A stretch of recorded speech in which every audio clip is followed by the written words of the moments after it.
the radius of moon is 1/4 times radius of the earth. அப்போ radius of moon is 1/4 times radius of earth.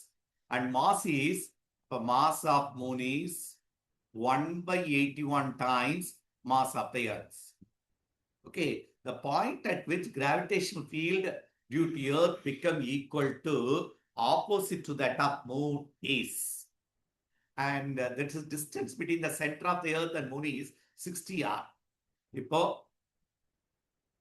இது earthன்னு வச்சுக்குவோம், இத மூணுன்னு வச்சுக்குவோம்.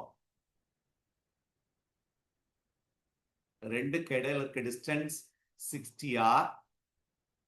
Question மறுபடியும் படி. The point at which the gravitational field due to earth become equal and opposite to that of moon. வேற ஒண்ணு இல்ல, இந்த பாயிண்ட்ல gravitational field due to earth கண்டுபிடிப்பார். அது வந்து gravitational field due to earth. அது எந்த டைரக்ஷன் இருக்கும்? யூனிட் மாஸ வச்சேன்னா இந்த டைரக்ஷன் இருக்கும். அதே போல gravitational field due to moon கண்டுபிடிக்கிற, அது இந்த டைரக்ஷன். ரெண்டு ஈக்குவலா இருக்கும். இதான் ஆன்சர். அப்போ gravitational field due to earth should be at the point should be equal to gravitational field at the point due to moon. Gravitational field formula force by unit mass. Force வந்து g into mass of the earth, இது mass of the earth, into mass of the object in the unit mass divided by இந்த distance x ன்னு வச்சுக்கலாமா? அதான் கேட்டிருக்கு. என்ன கேட்டிருக்கு? the point at which the gravitational field due to earth becomes 0 equal to opposite to the moon. எங்க? from the earth நான் கண்டுபிடிக்க போறேன். அதே போல from the sun போடலாம், from the moon போடலாம். நானா x ன்னு வச்சுக்கிட்டது எர்த்துக்கும் அந்த பாயிண்ட்டுக்கு இடையில இருக்க டிஸ்டன்ஸ் தான் வச்சுக்கிட்டேன். அப்ப gm mass of the earth into mass of the point, the unit mass, by அந்த distance x square. இங்க g into இது என்னது? mass of the moon into unit, இங்க ஒரு யூனிட் மாஸ் வந்துருண்டா, by இங்க என்ன வரணும்? 60r minus x the whole square. Understand பண்ண முடியுது இந்த ஸ்டெப்? இதோட டோட்டல் டிஸ்டன்ஸ் 60r, அப்ப minus x the whole square. அதுலயும் by யூனிட் மாஸ், இந்த யூனிட் மாஸ் இந்த யூனிட் மாஸ் கேன்சல் ஆயிரும். வேற ஒண்ணும் இல்ல, gravitational field intensity is nothing but acceleration due to gravity of earth is equal to acceleration due to gravity of moon. அந்த பாயிண்ட்ல போட்டாலும் கூட சேம் தான். ஏன்னா gravitation field intensity is forced by unit mass which is the acceleration due to gravity.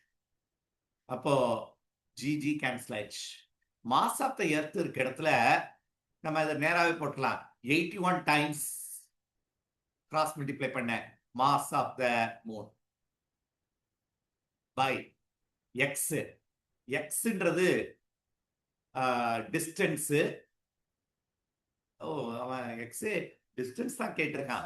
இந்த ரேடியஸை பத்தி அவன் ஒன்றும் மென்ஷனே பண்ணல. அப்ப நேரா வச்சுக்க, எக்ஸ் ஸ்கொயர்னே வச்சுக்க, equal to mass of the moon divided by 60r minus x the whole square. இப்போ மாஸ் ஆஃப் த மூன் ரெண்டு சைடு கேன்சல் ஆயிடுச்சு. இனிமே taking square root on both sides.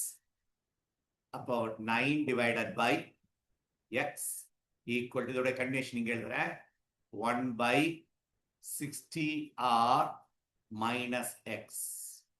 cross multiply பண்ணு 55 40 r, so 6 into 9 54 540 r minus 9x equal to x.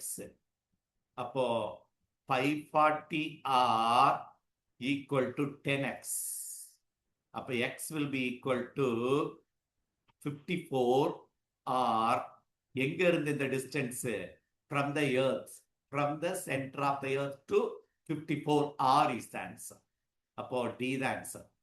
நம்ம distance எர்த்ல இருந்து வச்சிருக்கோம், இதே மூணுல இருந்து வச்சு கண்டுபிடிச்சலாம். சப்போஸ் இந்த ஆன்சர்ல இங்க வந்துச்சுன்னா நீ என்ன பண்ண வேண்டியதா?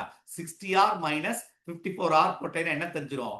10r from the moon. இதுல இல்ல, எர்த்ல இருந்து டிஸ்டன்ஸ் தான் கொடுத்திருக்கு. கரெக்டானா? இப்ப மூணுல இருந்து டிஸ்டன்ஸ் வந்து 10r, 64r minus 54r. அப்ப மூணுல இருந்து 10r டிஸ்டன்ஸ். அப்போ இது வந்து 10r, இது வந்து 54 ஆ